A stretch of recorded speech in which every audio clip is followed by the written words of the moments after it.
Hi, it's Lucy here, and I have a different idea for using your everyday craft items today. These are bottle tags, and I think they make a great personalized hostess gift, or it's a lovely way of dressing up a bottle for a birthday gift.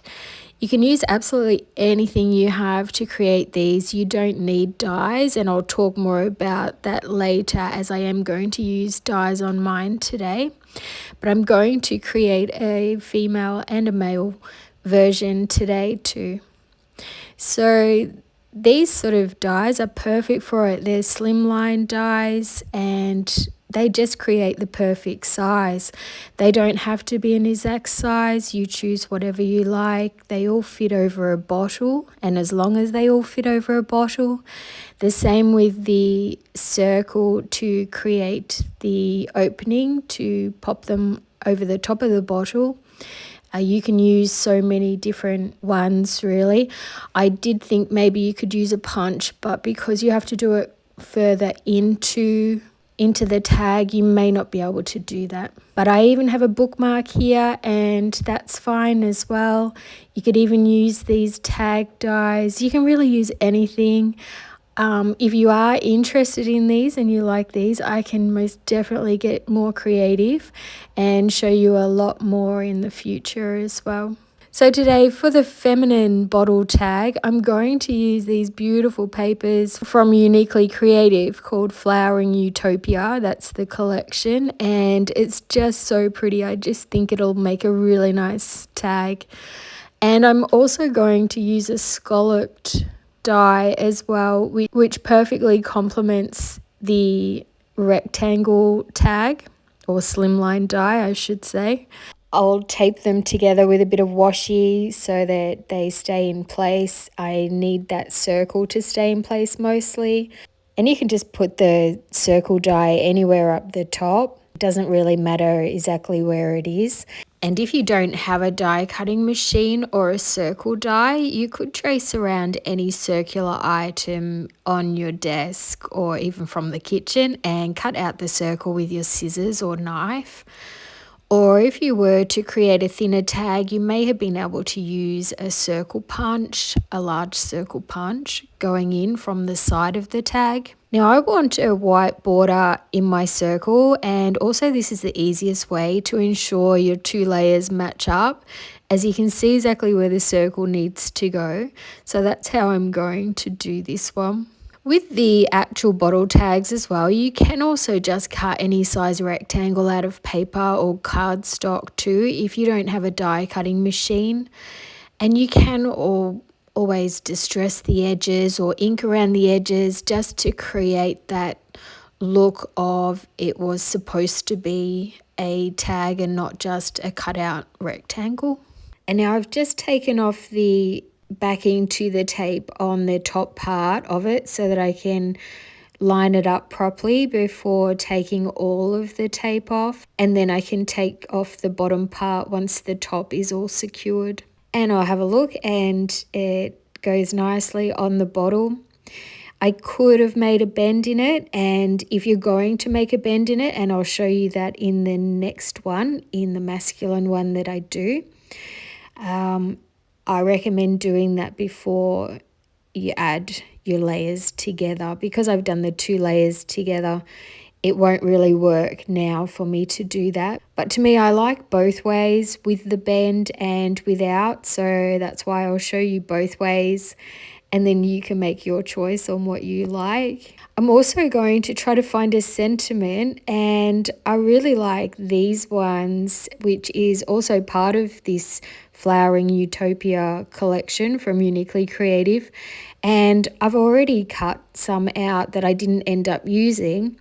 And so to save me time, I'll actually use those ones today. And I'm also going to use these rub-ons, which I absolutely love.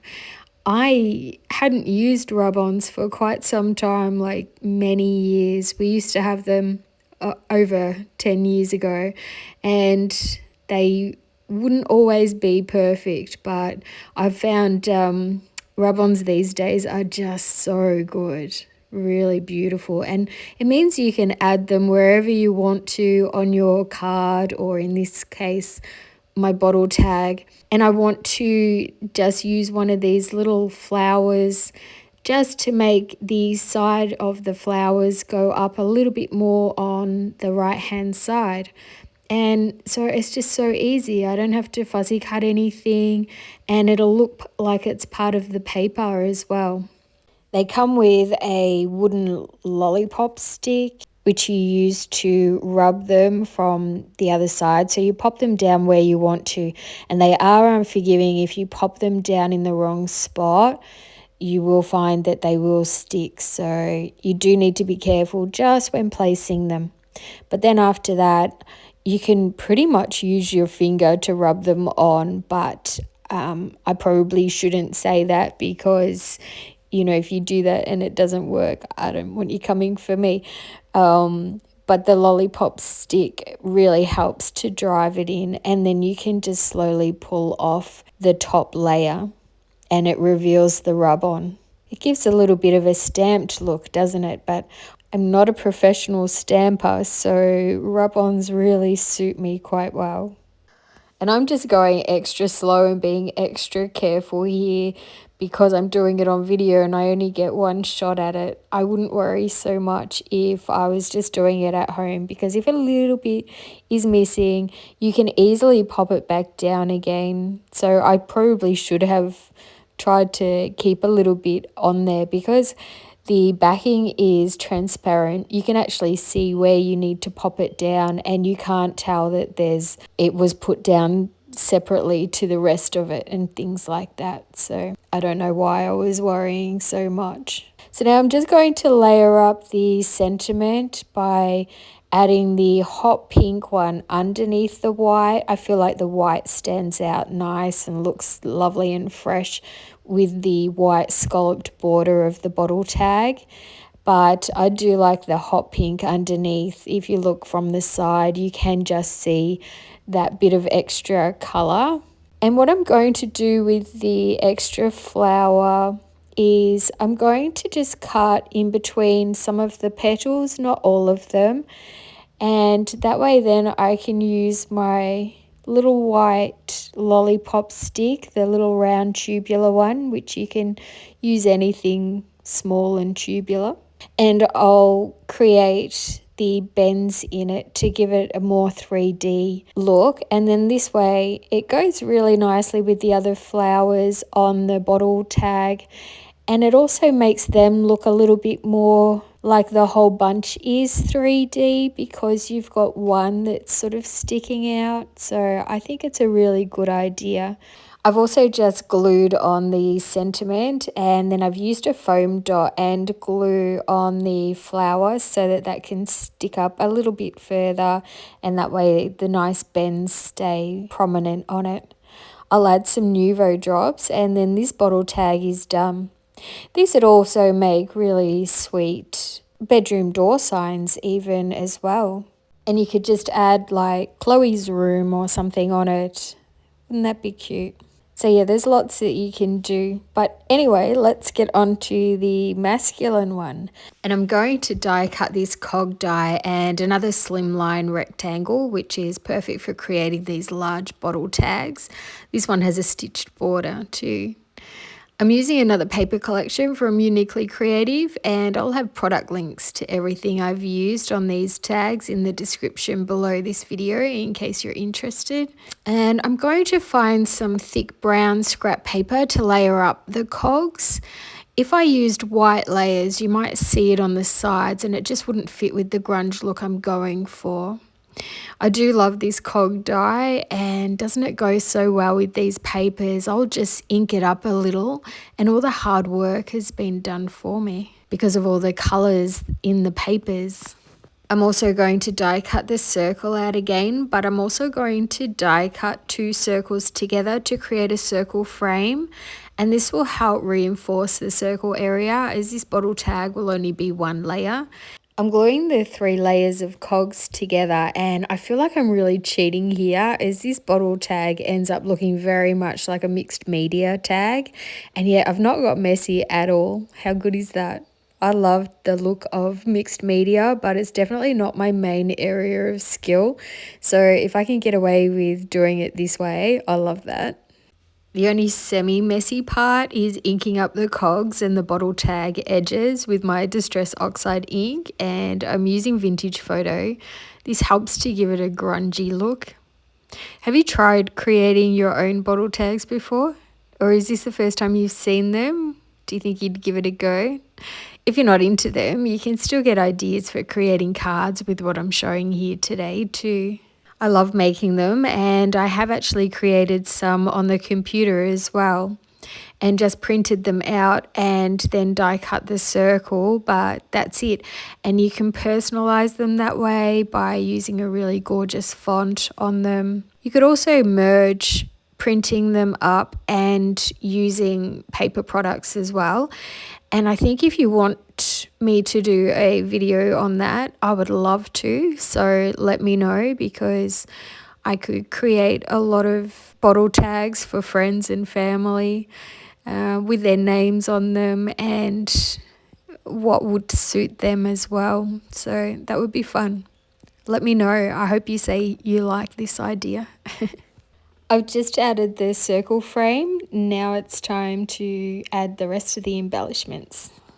I've decided to add a little more ink to the cogs, and then I'll start arranging the items. And I'm being inspired by a card I've already made, as I think they'll make a great card and tag set. I'll link everything I add in the Vintage Photo ink so that it's all cohesive, and I'm going to glue the other sentiment underneath as it's the same size and it's nice and thick to add a perfect layer underneath. I like to use any scrapbooking embellishments for this purpose, as I won't use them otherwise. It's a really hot day here in Melbourne today, and I've just popped the air conditioning on, so I'm hoping it's not too noisy in the background now. Sorry if it is, I kept it off as long as I could. This paper is double-sided, so it looks great on the other side too. If the paper you want to use is only printed on one side and the white side doesn't suit you, you can always adhere two of the same papers together or choose a complementing paper for the other side. So this collection also, you can buy everything individually or you can buy it as a whole kit, and I think this is part of it. I know it's part of the collection is the rub-ons, and I think they're so fun for these masculine ones as well. So I'm going to use the pipes. I think that's going to be pretty cool, and I'm also going to use the cogs as well. So just like the last bottle tag that I did with the rub-ons, I'm just going to rub this one on as well. And I'll do all of the rub-ons in one go before I put everything else down. I find that that's the easiest way, as they'll be like the bottom layer. And these cogs kind of just sort of fell into place, which is lucky. I was going to put them up a little bit higher and I accidentally placed them down a little bit lower, but at least now they'll be showing a lot more, because that's exactly where I wanted the sentiment to go, so I didn't plan that ahead of time. I'm going to just curl the leaves as well, and this time instead of curling them backwards, I'm curling them upwards so that the middle of the leaf is towards the back. This makes it a lot easier for gluing them down, but also it looks really nice. I think that it always seems to look really nice on the male leaf cards. But you can really have some fun bending the leaves all different ways, because you can bend them from the top and you can bend them both ways, as I've shown in previous videos as well. So now I'll just glue everything down as one, and I really wanted those leaves sort of coming out so that you couldn't see the bottom of the pipes. So I think that was a really good way to hide the cogs and pipes coming together. So now I'm going to score it, and I'm not taking into account the measurements.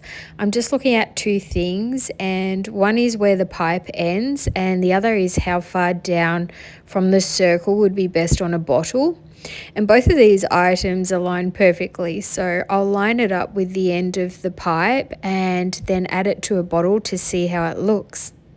I love how it's turned out, and I love this gift set together, so I'll have to figure out who I'm going to give it to. But I really love making these, and I'll show you them all now. Plus I have one bonus one as well that I took a photo of before giving it to a friend for a hen's lunch the other week. So this was the first bottle tag that I made on camera, and this one, if you saw one of my recent videos, you will have seen me tearing these sort of papers and adding butterflies, and that's exactly what I did with that one as well. So it was the same as the cards, but just in a bottle tag format. And the same goes for that fourth one as well. You would have seen how I created that from the others. And this is the one that I created for my girlfriend's hen's lunch. Here's a closer look at it. I used products from Journal Safe for the 3 tags I didn't create on video today. So I hope you've really enjoyed this video and it's given you some ideas. Please give it a thumbs up if you did like it, and I love reading all your comments. I want to say a big thank you to Brenda for the gorgeous handmade card she made me to celebrate my YouTube channel. That was so lovely. And thank you to all my subscribers. Without you watching my videos, I can't create more videos. So happy crafting and bye for now.